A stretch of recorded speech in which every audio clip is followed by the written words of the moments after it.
Hello and good morning. Today we will be talking about healthcare and the anatomy of health and illness in society. We will be looking at these topics in the context of the United States alone, but also globally. So first we are going to want to start by thinking about these following questions. What is health? What is illness? And what role does healthcare play in a society? Health, illness, and healthcare all serve major roles in our society, and this chapter centers around these three topics. Since these topics are key to understanding this chapter, it is important that we understand what they mean and how they relate to one another. So I will first start by touching on the answers to these questions in the following slide. Health is a state of physical, mental, and social well-being or the absence of a disease. On the other hand, illness is defined as having a lack of health. Illness can have very many negative effects on the way we perform our individual responsibilities in the social world. Like any other social institution, healthcare affects how individuals and groups carry out their lives at the micro, meso, and macro levels. The aim of healthcare is to foster health in individuals and to treat illness. At the bottom of the slide, I have a picture of a balance. On one side of the balance is health, and on the other side is illness. This symbolizes the role of healthcare in a society. The purpose of healthcare is to keep these two factors in balance so that our society can continue to function successfully. Next, we will look at the role both health and illness play at the micro, meso, and macro levels. Our everyday lives are shaped by our own state of health or illness and those of our loved ones and close associates. When someone is sick, it alters our schedules, costs us time and usually money, and it causes us to worry. I think that this impact can be seen especially during our current struggle with the coronavirus pandemic. If someone catches the coronavirus, they are forced to go into quarantine for at least 2 weeks and maybe even longer than that. Not being able to do anything for 2 weeks is definitely a change in schedule, and it costs you to lose time that you could have spent doing other things. The virus can also cost you money if you end up having to be hospitalized due to some of the symptoms of the virus. The virus also causes a lot of worry for loved ones because oftentimes you are not allowed to see or visit the person who has contracted the disease. Healthcare connects and interacts to many of the major social institutions in a society such as economy, education, political systems, and religion. Healthcare connects with economy because economically successful nations have more money to devote to healthcare. This is depicted in the bar graph at the bottom of the slide. If you look at the graph, you can see that the United States, which is very successful economically, spent a total of $10,586 per capita on health expenditure in 2018, whereas India, which is less economically successful, only spent $209. Education also connects to healthcare because well-educated citizens are more likely to develop health-enhancing lifestyles. The picture on the bottom right shows all the negative impacts of smoking on your health, such as lung cancer, heart disease, and brain damage. A recent study found that people who have higher education are less likely to smoke cigarettes on a daily basis. Political systems interact with healthcare because the government often determines the standards for healthcare and regulates its medical drugs. Lastly, religion can interact with healthcare because religious organizations establish support systems and health services and provide solace in times of illness and death. Global health focuses on several issues, including possible pandemics of highly contagious diseases, which have become worldwide threats as global travel increases. Controlling pandemics requires cooperation across national boundaries by organizations such as the United Nations. For example, smallpox, which is an infectious disease that begins with fever and headache and proceeds to an eruption of the skin that leaves painful pockmarks, remained a serious global threat from the Middle Ages all the way up until the World Health Organization of the United Nations eradicated the disease in the 1960s. We will now look at some of the theoretical perspectives of health and illness at the micro, meso, and macro levels. The micro level theoretical perspective that was discussed in the chapter is symbolic interaction theory. The meso and macro level theoretical perspectives that were discussed in the chapter include structural functional theory, conflict theory, and feminist theory. I will touch on each of these theoretical perspectives more in the following slides. Symbolic interactionists point out that the definitions of illness vary over time and from society to society. In recent years, the definition of illness in many global North societies has expanded to encompass substance abuse and some other forms of deviant behavior. This is an example of medicalization. Medicalization refers to the handling of some forms of deviance as well as some normal human functions in the healthcare system rather than the family, legal, or religious arenas. Medicalization can be seen in the way that we currently treat excessive alcohol use in the United States. Excessive alcohol use resulted in 88,000 deaths in the United States each year from 2006 to 2010, making it the third leading preventable cause of death in the United States. If we see alcoholism as a personal failing, then we view the alcoholic as a moral degenerate who needs to start abiding by the norms of society. On the other hand, if we define alcoholism as a disease, we see the alcoholic as a sick person who can be helped. As societal norms change, so do the perceptions of behavior once considered signs of mental or physical disorder. For example, until 1986, homosexuality appeared in the American Psychiatric Association's Diagnostic and Statistical Manual of Mental Disorders. Since that time, it has lost the label of mental disorder. The increasing acceptance of homosexuality in the United States has led, in this case, to demedicalization.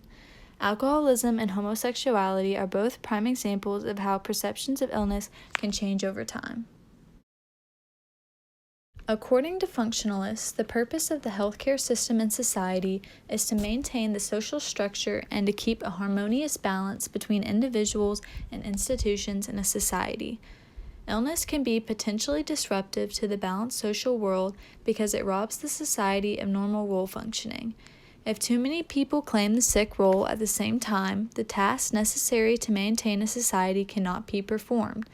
The structural functionalist theory can definitely be seen in the United States currently with the coronavirus pandemic. The coronavirus has robbed our society of normal role functioning. Many businesses have been forced to shut down, people were forced into unemployment, in-person classes were canceled, and we have been required to maintain social distance from others. While all of these changes have been very difficult, they are essential to maintaining our society. If we did not take these precautions, too many people would have caught the virus and our healthcare systems would have been overwhelmed and unable to perform their task. Hopefully, by taking these precautions, society will be able to return to its normal functions more quickly.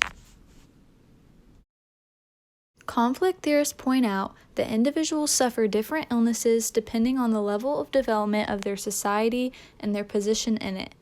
Poverty, unemployment, low wages, malnutrition, and a host of other economic conditions affect people's access and ability to receive health care and medicine in many countries. Conflict theorists also point out that most physicians work in affluent urban areas and go into specialties that pay more than primary doctors receive. As a result, there is a severe shortage of primary care doctors in rural areas all over the world. These two graphs show the top 10 causes of death in both low-income and high-income countries. These two graphs definitely depict many of the ideas that conflict theorists hold. If you look at the top 10 causes of death in low-income countries, many of them are preventable diseases such as lower respiratory infections, diarrheal diseases, and tuberculosis. Many of these diseases are preventable, but the individuals do not have the proper access to health care in order to prevent them. On the other hand, if you look at the top 10 causes of death in high-income countries, many of them are chronic illnesses.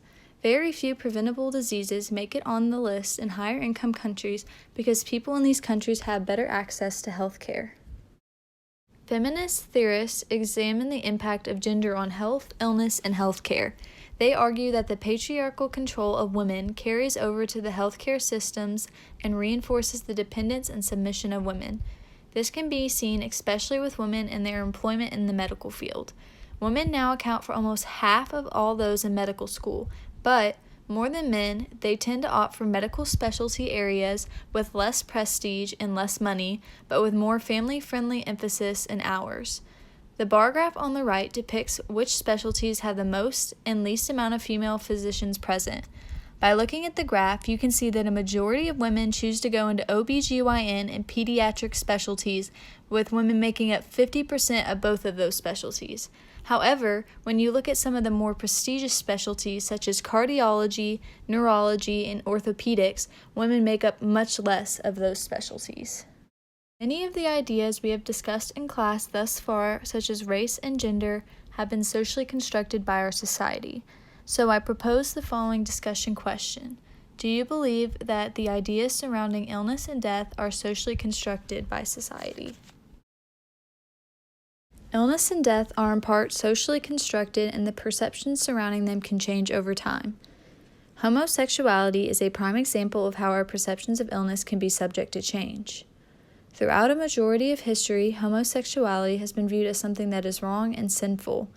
As I had mentioned in a previous slide, homosexuality was defined as a mental illness by the American Psychiatric Association all the way up until 1986. As homosexuality began to gain increasing acceptance from American citizens, it has lost its label of being a mental disorder.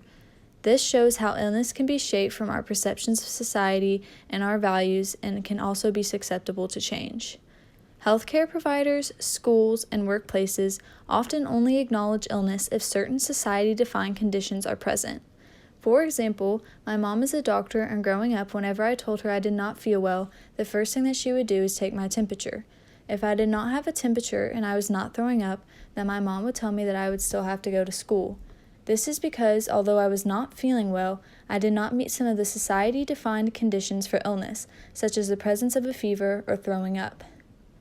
Perceptions about death can also vary amongst different countries. For example, in the global north, if a baby dies, it is a very shocking and traumatic event. However, in the global south, as many as half of the babies born will die in infancy due to poor sanitation, lack of clean water, and a lack of health care and medicine. At the bottom of the slide is a map of the world, and it shows the varying child mortality rates for different countries in 2010. If you look at some of the developing countries in parts of Africa and Asia, you can see that the child mortality rate is much higher than that of the developed countries like the United States. In many countries in Africa, it is a common practice for parents to not even name their child until the child has displayed indications of good health for several weeks after the birth. This shows how perceptions of death can also vary amongst different countries, depending on their situations. Now that we have discussed health and illness at the micro, meso, and macro levels, we will take a look at some of the current problems with the healthcare system in the United States and also globally. We will first start by looking at problems with the healthcare system here in the United States. Although the United States is the country of choice for many types of surgeries, and the healthcare is exceptional for those with plenty of money, the overall life expectancy rates in the United States are much lower than those in many other developed countries. Our country having a lower life expectancy is due in part to the fact that healthcare is so unevenly distributed in our country. Some states in the United States have much higher rates of physicians per resident than other states. For example, Massachusetts has the most active patient care doctors per 100,000 residents with 351, whereas Mississippi has the fewest with 170. This is a very large discrepancy between the two states. In addition to healthcare being unevenly distributed, the healthcare spending in the United States surpasses that of all other global north countries. In fact, the United States healthcare spending reached 18% of its gross domestic product in 2019. Depicted on the left is a bar graph of the top 20 countries with the highest life expectancy rates in 2016. Despite the United States being a leading global power and having extraordinary knowledge about health and illness, it did not make the list for the top 20 countries with the highest life expectancy. I believe that the United States did not make the top 20 list because the healthcare system is unevenly distributed amongst the citizens.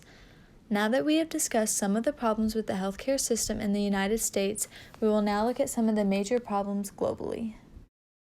The World Health Organization recommends that at least one physician be available for every 600 citizens, but many nations do not reach this minimum.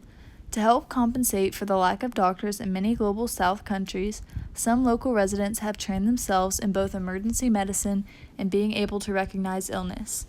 Relatively few people in the global North die of infectious diseases, yet infectious diseases still cause most deaths in the global South. reducing the life expectancy in some poor countries to 50 years or less. A life expectancy of 50 is extremely low, especially when compared to the life expectancy in developed countries.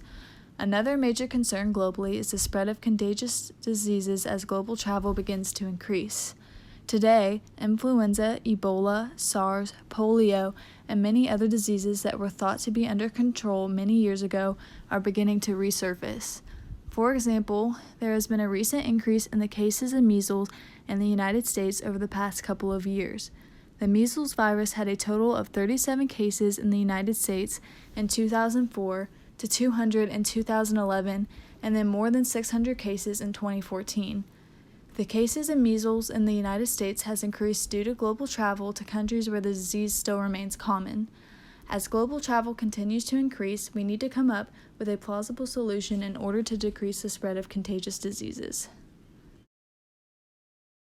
The main focus of sociology is studying human social interaction, society, and our social world. We can use our knowledge that we have gained through sociology in order to try to fix problems that are currently going on in our world. With that in mind, I propose the following discussion question. After listening to this lecture, what are some ways that you believe we could fix healthcare problems that we are currently facing in the United States and globally? There could be a vast amount of answers to this question, since there is always more than one way to fix a problem. Some might say that the United States has already begun to try and fix some of the problems with its healthcare system through the passing of the Affordable Care Act. The Affordable Care Act has had many positive impacts, such as extending healthcare insurance coverage to over 50 million people, expanding Medicaid eligibility, and preventing insurance companies from denying coverage due to a pre-existing condition. However, the ACA has also had its downfalls. Some people might propose that the United States should implement one federal health care plan for everyone. This method would allow all patients to be able to receive equal access to health care. However, like the ACA, this method also has its downfalls. For fixing problems globally, most students would probably suggest that organizations such as the United Nations and World Health Organization need to work together in order to help Global South countries. These organizations could also help to prevent the spread of contagious diseases, just like they helped to eradicate smallpox in the 1960s. That's all I have for today, so thank you for listening and have a great day.